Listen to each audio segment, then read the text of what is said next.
Right, okay. I'm not prepared for this at all. 1 second. Right, I should be able to hear myself now, and you guys should be able to hear me. It's my first time doing live streaming, but hopefully it's all set up, which I think now, if I can go back on StreamYard, it's set up. Right, first live stream, and it's for the game after the international break. So, as like I say in the normal video, like the video, subscribe, share the content around, comment, do whatever you got to do to help the channel grow.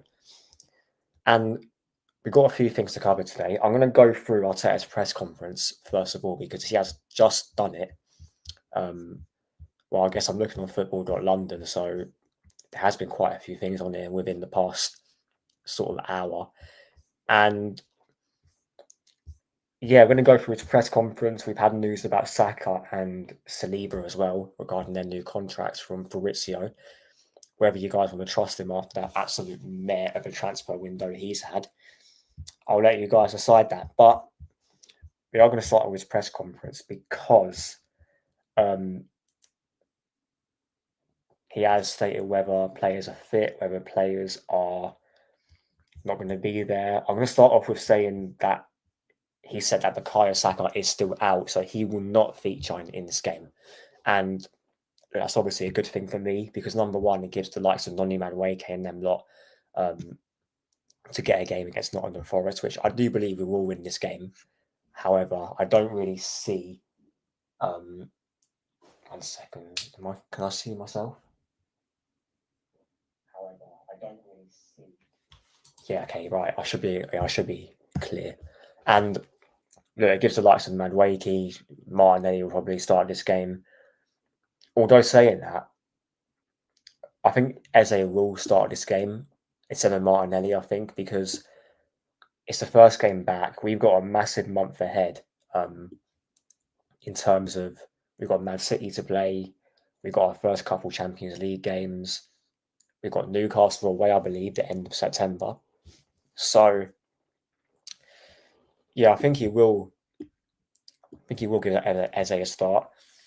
I wouldn't be surprised if he put Martinelli on the right, but I think after the way he played against Liverpool, I doubt Martinelli will be playing many games apart from, I say they're probably Champions League games every now and then. But yeah, I think he probably will start Madueke in Saka's place. And it says that William Saliba trained today and they're waiting on the rest of the information regarding whether he's going to be fit. Now,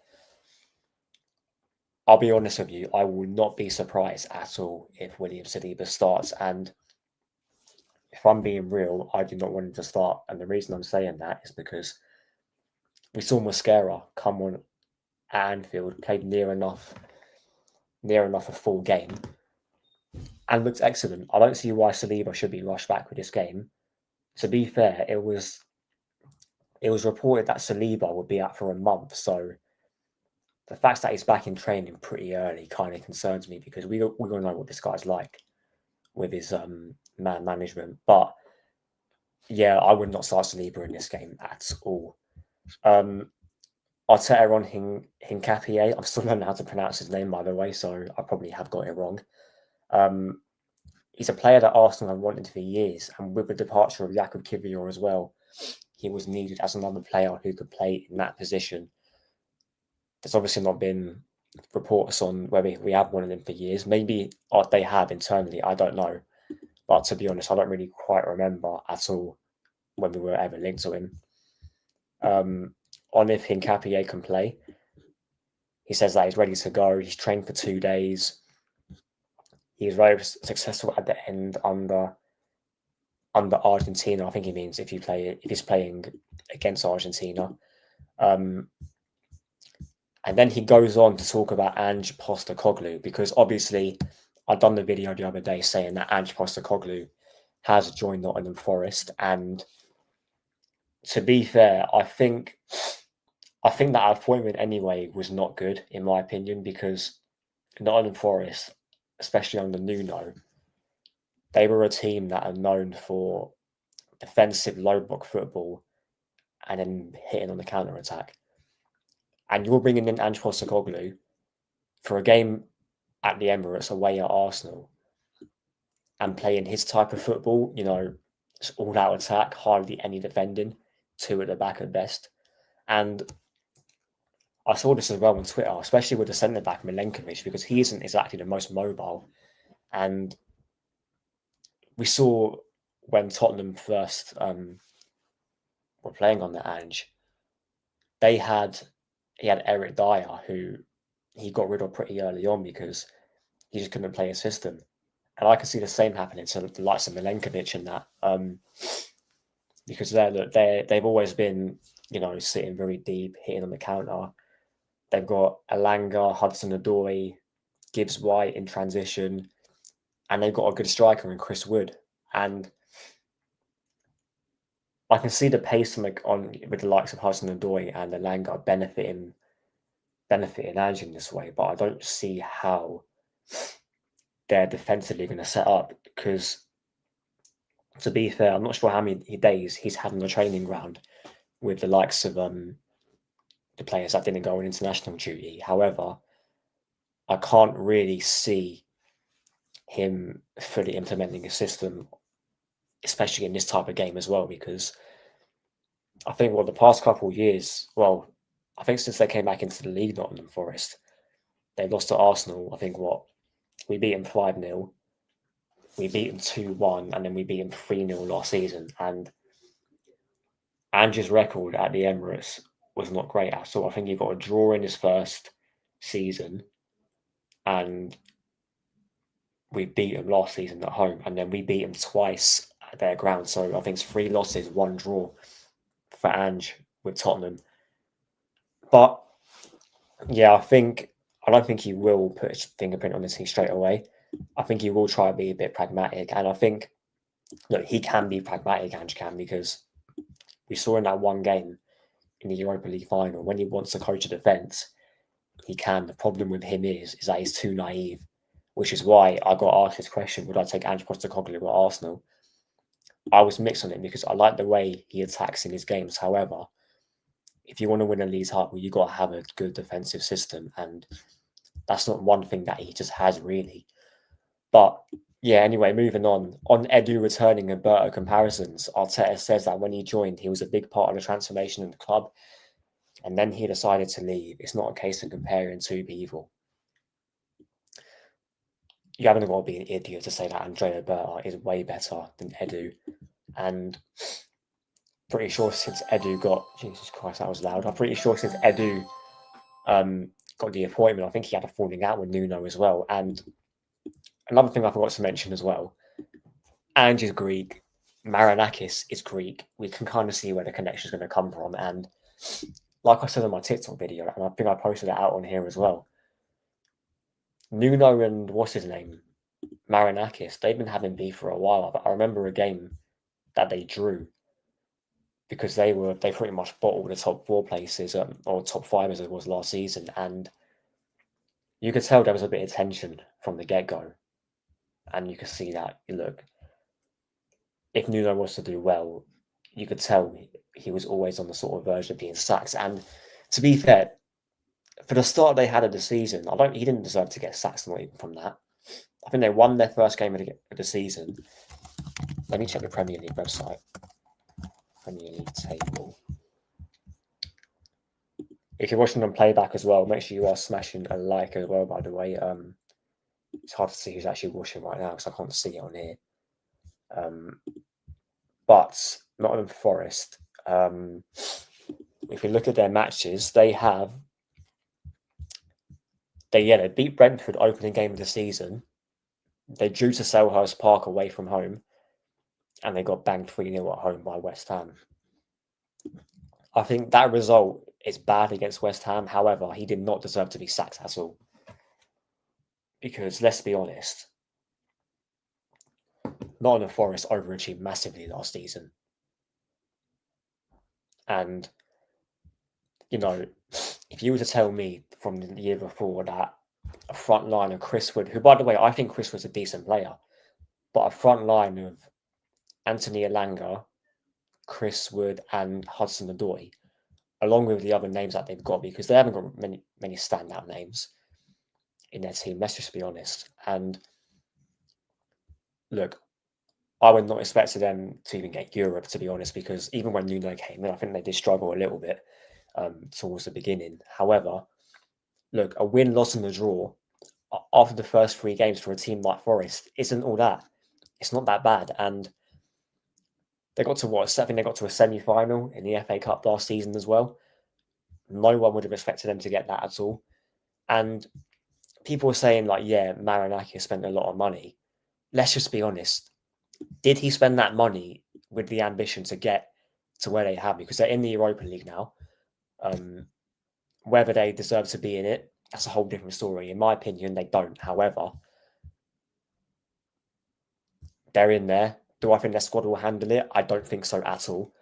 And yeah, it's just a proper undeserved sacking, in my opinion. But look, you guys can have your own opinions in regards to what you think of Nottingham Forest. And yeah, we're going to carry on now. Arteta on the Liverpool defeat. He says that I think Arne Slot said it right. When you play games 10 times, you draw 8. We win by 1. They win by 1. Now, I hear what he's saying. However, we all know this guy set out not to win this game. And I said this on my match reaction for the Liverpool game. You guys can go check it out whenever. Arteta, in that game, showed his true colours to everyone. For the people that don't know what he was like already, you know what he's like now. When it comes to the big games, because let's be real, I said in my reaction, Liverpool were there for the taking. Got a few comments saying that you have no idea what you're on about. In my opinion, they were there for the taking. And if we had a bit of bravery in that sense, we could have beaten Liverpool, because in that first half, we had control. But the problem is we had control, but we were doing nothing with it. If we had our players on the pitch, i.e. start Eze, start Erdogan if you want to, what the fuck is my Mac doing? Hand gestures, no, okay, whatever. But yeah, like I said, if we had a bit of bravery, we would have won that game, and I'm certain of that. Because let's be real, the game got decided on a 1 strike, because that's a Boslai free kick. Yeah, I was looking at David Raya weirdly, because he has conceded quite a lot of free kicks in his time. Well, I said quite a lot. 1 last season against West Ham, that comes to mind. But we have conceded quite a few shots from distance, and there has been quite a few times where he's not been on his line. But I still stand by that. We should have beaten Liverpool that day. And look, we haven't. And that just proves the exact reason why this manager won't win anything. He got asked about Mikel Merino. Obviously, he scored a hat-trick in, I think, Spain's 6-0 win against Turkey, I believe it was. And look, I think he did play midfield that game. I don't know. If one of you can sort of tell me if he did or not, because I've not watched any international football. International football bores me a lot. But to be fair, there were some decent games I heard. I heard the England games weren't that great. I think although we won 5-0, I think it was 5-0 anyway. Serbia, England. Yeah, it was 5-0, but I did hear it was a dead game of football. The likes of Konza, Gahey, Rashford, they all got goals, to be fair play to them. But yeah, we did see Mikel Merino score a hat-trick, and this takes me back again to when we played Liverpool. If you're going to play Mikel Merino, why do you not play him in a sort of 4-4-2 system? Because look, when I first saw that team, and I'm sure many of you probably did, you think, right, Mikel Merino starting, we know Rice and Zubimendi are going to be in the pivot, and you're thinking to yourself, right, Rice and Zubimendi, Gyökeres and Merino got to be up front together, because this guy has played 4-4-2 before. He has played 4-4-2 when Aubameyang and Lacazette were here. And I thought that's what he was going to do. But to be fair, then I thought to myself, Arteta and common sense, it doesn't match up. And then we saw he played 3 DMs, and me being a fucking idiot, forgot that he played 3 DMs against Bournemouth last season, and we lost. And against, what's it called? Brighton, and we drew that game, I believe. Let's go to some comment sections. YouTube short animals. Listen, big up to yourself. Arteta needs to be sacked. His tactics are so predictable. He plays boring defensive football, and over $1 billion is pathetic. Look, listen, honestly, you could go back to every single video I've made over the past maybe season or two, and I'm sure most of us have said the exact same thing, because I'm sure in terms of the football we played, no one likes to watch Arsenal at all. And it's a shame, because we used to be a team that everyone loves to watch in terms of style of play. Even the likes of Arsene Wenger, there were some games under Emery that I kind of remember that we did play some decent football. And look, it annoys me as well. Even Arteta himself, he has played a season or two's worth of football where it was breathtaking. Let's be real. That 22-23 season, for the football that we played, if he had carried on doing that and being brave, because look, we went to Anfield that season, we were 2-0 up. But you know how we were 2-0 up? We were brave. And it's only the in-game management that fucks us over. And it's one thing that's always stuck with Arteta. His in-game management is a shambles. But look, listen, YouTube Shorts Animals, you're exactly right, mate. Over £1 billion to play defensive football and to win nothing as well. Because that's one thing you can't forget either. If he had won trophies with this this money spent, if it was like FA Cups, League Cups, £1 billion, it's a bit spooky. I can say that. However, if he was winning league titles, if he had won the Champions League last season, because the thing is, in the cup competitions, you could say we've done all right. In my opinion, Carabao Cup, we should have went through. We should have beaten Newcastle. Yes, Newcastle were a good team. The way we went into that game, we should have beaten, and we should have been at Wembley. But fair play to Newcastle, because they went on and won it. PSG, I think the whole sort of line I put in Mikel Merino in midfield, that definitely cost us. And I think, honestly, we've seen this guy's, game management suit cup competition, because look, stylistically, we were all wrong for Real Madrid. And I think, looking back at it, we were always going to be, because look, Madrid under Carlo Ancelotti that season, they looked like they were not being coached. There was no sort of pattern to their play at all. It was almost as like, just get the ball to your big players like Jude, as much as I don't really rate him, Vinny, Mbappe, Rodrigo, and just hope for the best. So us being a decent defensive unit, which we are, that's one thing I always give Arteta for. We are a good defensive unit. The problem is, playing this way has stifled us. And you could see when we did play Real Madrid, we were all wrong for them stylistically. Let's put it that way. But yeah, look, listen, big up to YouTube Shorts Animals again. If I can get your comment up. I even says 2 was lucky last season. City was 1 point behind us. Martinelli is destroyed and the fans turn on him. Look at the Martinelli under Emery. He was a different at centre forward. To be fair, I was quite young when Emery was here. But I do remember glimpses of Gabriel Martinelli. I can't remember who it was. I think we did play someone in the League Cup. I think it might have been... Was it Nottingham Forest? It might have been Nottingham Forest. There was a game against Liverpool as well, I remember, that he got a couple of goals in. I think one of you in the chat can remind me, because I can't remember if it was Nottingham Forest or not. But there was a game where he played well as a striker, and he was scoring goals. And to be fair, one thing that I will give Arteta, not Arteta, give Martin any credit for, is when he's in a fluid front line, he does all right. I'm not saying he does well, because let's be real, he had one season where he scored about 15 goals.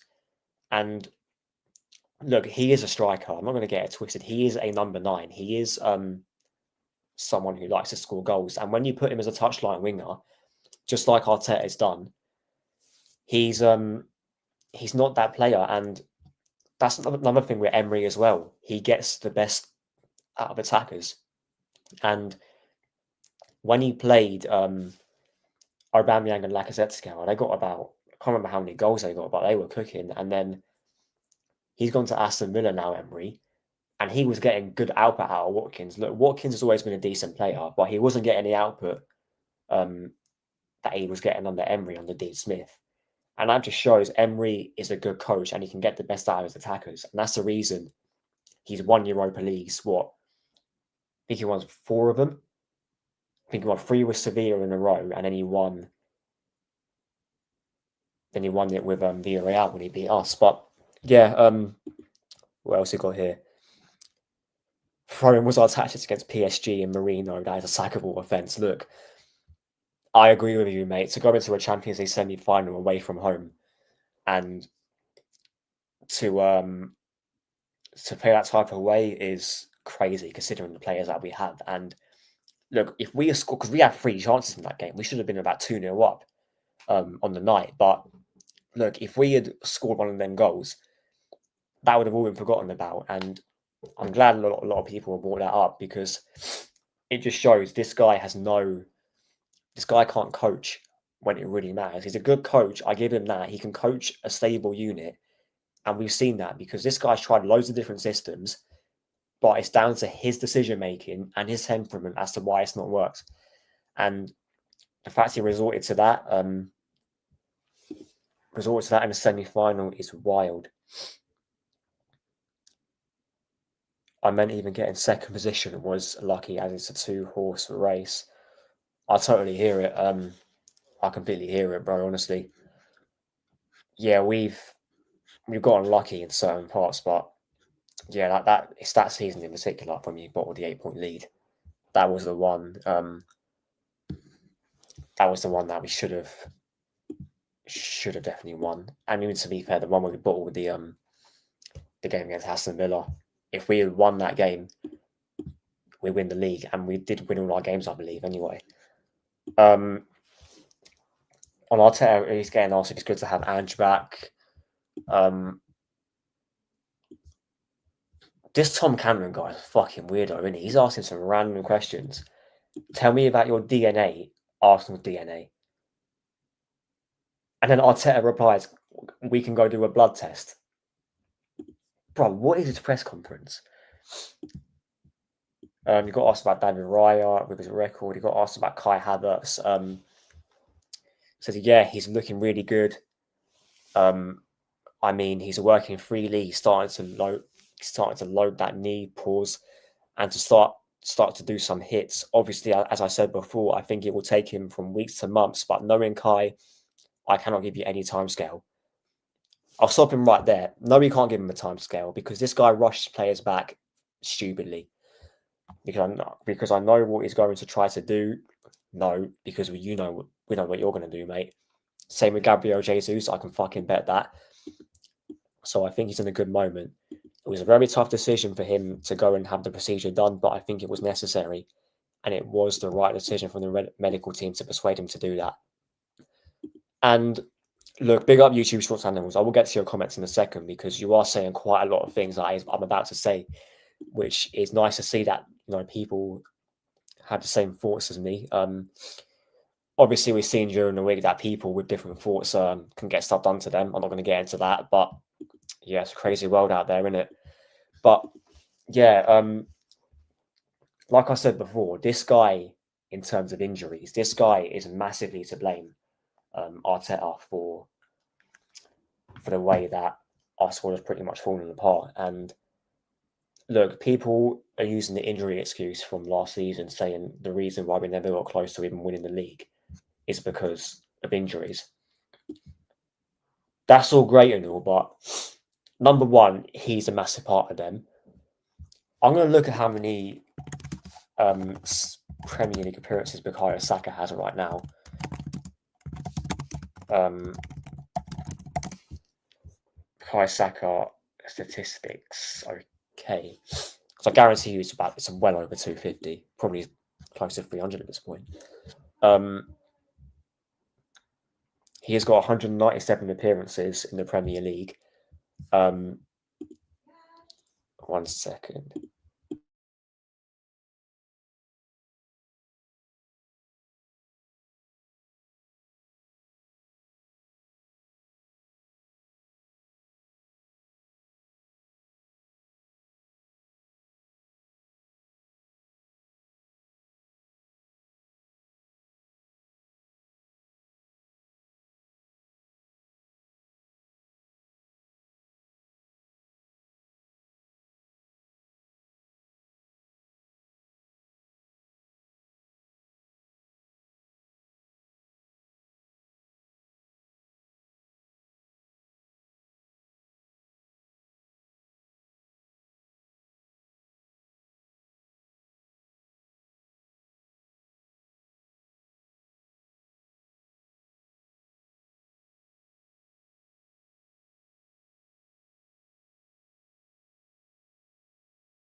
Right, apologies for that.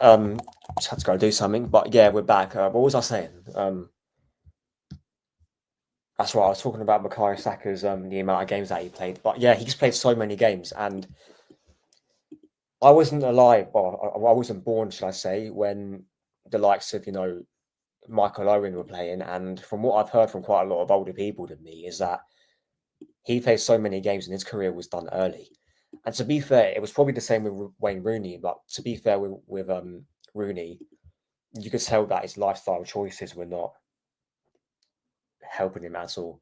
Because that guy, I'm pretty sure he's younger than CR7.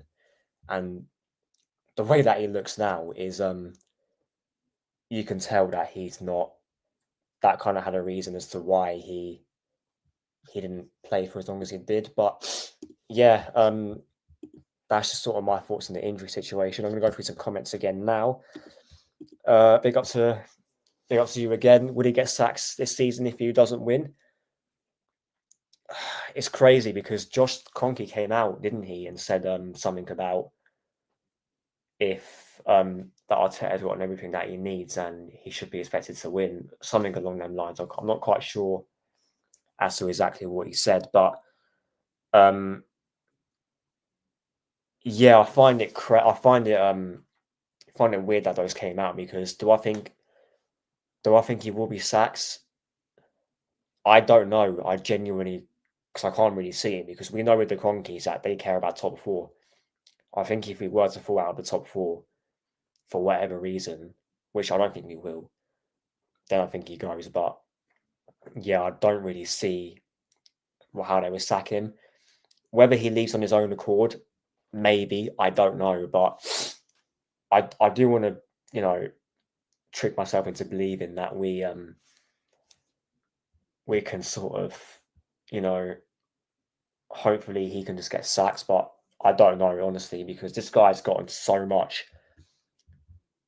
And managers, you're lucky as a manager to get about 250 mil in your time at a club, or I say in your time at a decent club. But to get a billion, give or take, and get a striker, get a winger, get a winger slash 10 in Eze,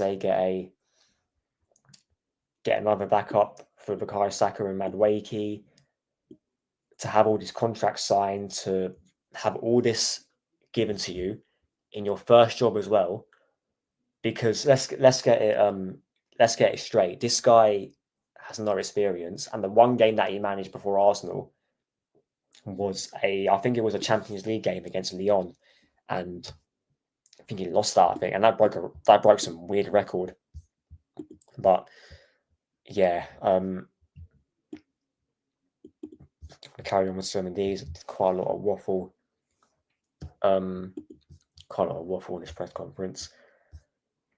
But yeah, that's the main bit of this press conference. You know what they're like. It's mostly them just waffling at this point. And as you said, mate, exactly that not Ben Jacobs, Charlie Watts, he's a fucking mutant, and there's quite a lot of them because no one challenges these guys in press conferences. I guarantee you, and I can't speak for myself, but during the sort of maybe 1990s and early 2000s, press conferences were a place where you challenge what a person's saying. I say in this sort of modern era of football, it's probably not the case. Let's go over some more comments here. Overworked players look at Declan Rice playing with a broken toe, partying to leave in many cases. Exactly. Declan Rice playing against Chelsea, I believe it was, with a broken toe, and what was it, Thomas Partey against Tottenham, weren't it? He pushed him back on the field, and I think he was out for quite a while.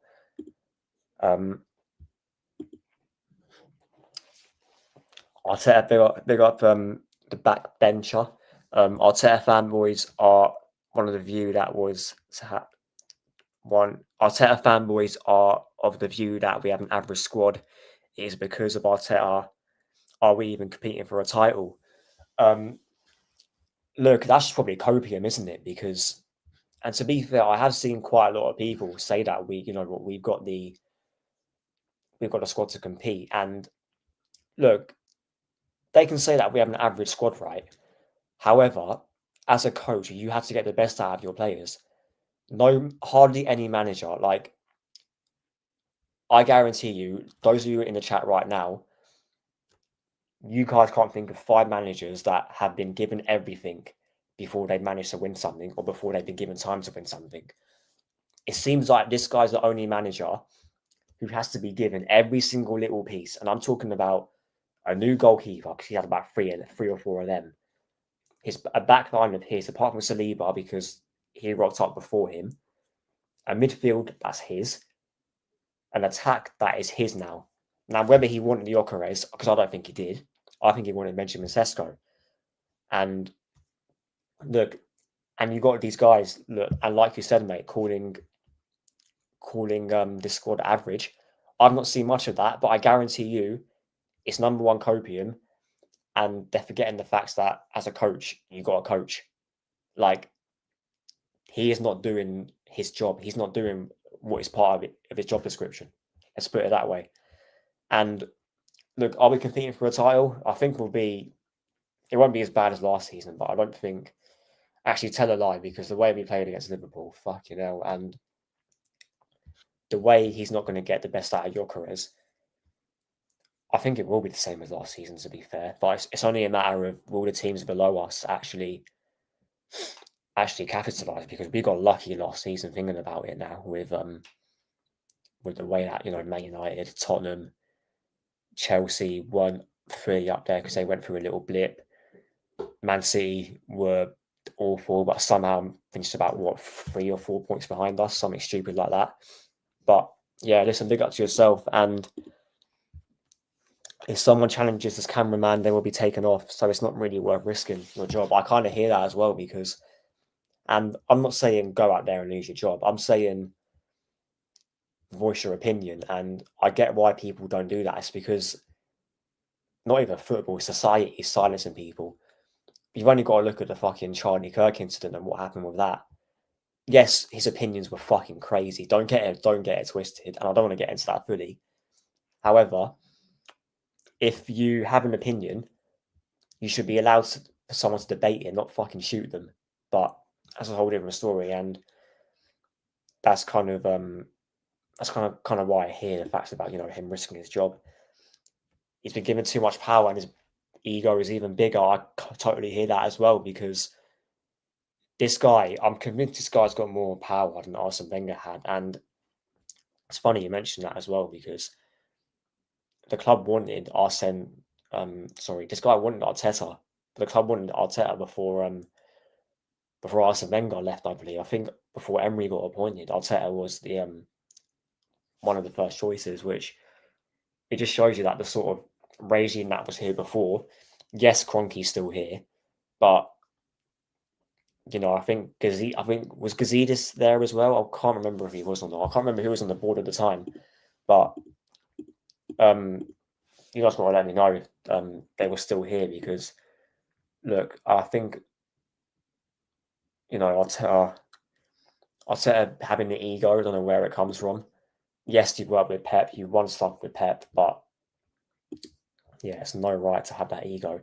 If you won trophies, maybe, but not when you're that kind of level of manager. Who would you want to have? I'd take Emery back with time and good money. We would definitely have won something if we gave him 1 billion in 6 years. You know who I'd take back, mate? I'd take back Arsene Wenger. You know why? That guy with hardly any money and shit players.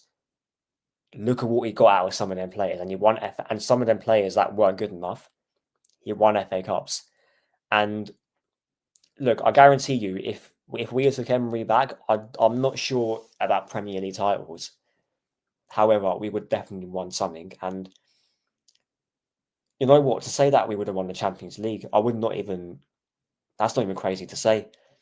We would definitely have won something in Europe. The couple of times that Arteta was in the Europa League, like when we got to the semi-final and when we got knocked out of Sport in Lisbon, we could have probably won that. And look, Unai Emery as well never got the backing either, not even just because of the lack of money. He wanted Zaha. I think he got Nicola Pepe. And don't get me wrong, I think that Nicola Pepe is a baller. And I think he wanted Thomas Partey before we actually got him under Arteta.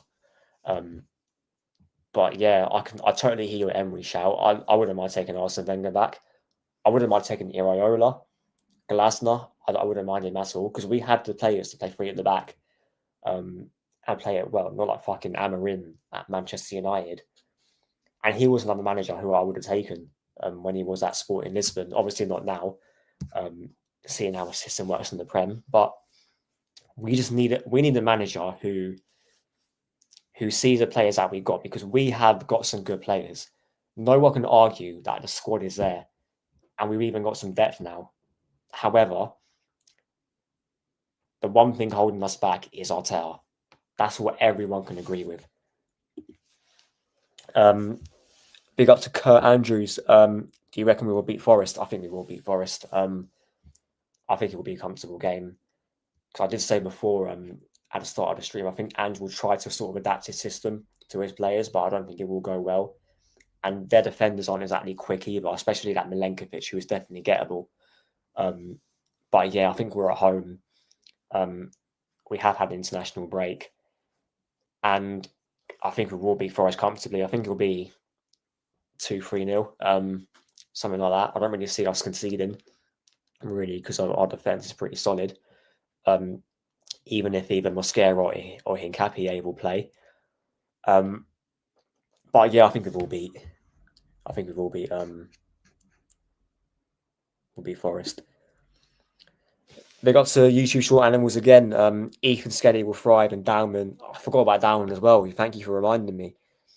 And he will play Skelly and in his right position. Yeah, he should be playing in midfield. And look, with Skelly, I like him a lot as a player because he is such a baller. However, he is going to get the same treatment Zinchenko got if he's not careful. I say he's not careful the way that he's managed because look, the reason why I never liked Zinchenko is because he was brought in to bring that mentality. However, he's a moany, crying, whinging, politic, like he's a virtue signaling and all that stuff. That is part of the reason why I don't like him. And I don't want people to not like Lewis Skelly because the manager's hanging him out to dry because, yeah, he played well last season, but you can see deficiencies in that guy's game.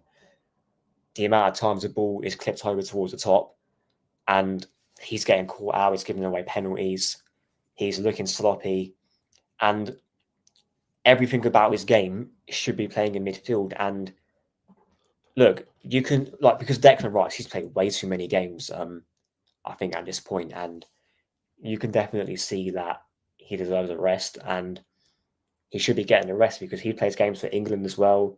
He plays games for a lot for Arsenal. I can't remember the last time he actually missed a game. I genuinely can't, honestly. But yeah, and even Dowman as well. He should be getting a lot more game time. I wouldn't really say start him, but bring him off the bench with about what, half an hour to go. He can impact the game. They probably pumped due to West Ham loss. We can't be complacent. Exactly, we can't. And I think the fact we're at home as well, that should be the reason why we beat them, and I think we will beat them. And like I said, exactly, at left back, he is a liability. At times, I wouldn't say he's always been a liability, but I think at times when he's targeted, he can definitely get caught out a lot. But yeah, I'm gonna go through my 11 that I think I want to see. I think I'll go through it quick. I think David Raya will be in goal. Gabriel will play. I think Mosquera will get. I think Mosquera will definitely play this game. Calafiori will probably start because I'm not sure if he played during international duty. Jury and Timber will probably start this game. It will be a Rice and Supermendi midfield. I think Erdegaard will start. I think Eze will start on the left. I think Madueke, and then you've got Gyökeres up front. And yeah, I said I'm going to go with a 2-0 to Arsenal. I think it will be a comfortable game. I think Gyökeres will score. I think, to be fair, his goals will definitely come in these smaller games. And you know what? The allegations about Gyökeres, right? Yeah, he is in the big games when we've seen him at Old Trafford and Anfield. He wasn't great. That isn't mainly down to him. It's down to the way he's been set up. No one to link up with at all. But a lot of people saying that he's only going to score against the small teams. And do you know what? Good. Do you know why? Because number one, majority of the teams in this league are the small teams. And let's be real, last season we were not getting goals against the small teams. And that was a massive issue. I think we got about 14 draws or 15 draws last season. That's this season. It won't be that. Yeah, we drew 14 games last season, and I guarantee you, a majority of them were against a lower league opposition, and that's where you need the goals, because there were, I think, Fulham rings a bell, Everton home and away. We lost to West Ham, so that's one of the losses. Everyone knows goal scoring was a problem, and creativity is a problem as well. But the way the creativity gets sorted out is the manager either leaving or getting the best out of his players that he has, which he won't do. But yeah, that's my thoughts in regards to Gyökeres. Listen, big up Red Skull. I think we should get Silla in January. I'll be honest, I don't know much about him at all, to be honest. I've not seen anything regarding to him. So, look, I've seen a lot of good things about him. I'm sure you may have watched him as well. But from what I've heard, he seems all right. But I've actually got to do my own research myself before I get back to you on that. And just saw your channel. It's a big up to you, mate. Look, it's just a place where I want to give my thoughts on football, want to give my opinions on Arsenal, and whether you guys agree with me, great. If you don't, I don't care, honestly. My opinions are my own, and yeah. Look, I'm going to wrap it up here. It's been a good stream, to be honest. I've actually, getting used to using StreamYard. And yeah, it's been nice going through our test press conference in sort of more detail than I actually would normally. But yeah, there will definitely be more streams on this channel as well. But yeah, that's going to be it from me. Now what I've got to do is I've got to look how to actually properly end this, because I don't want to leave it running. Like, that's the media section. You've got to fucking pay for a lot of StreamYard as well, don't you? That's annoying, but I think I probably will at some point.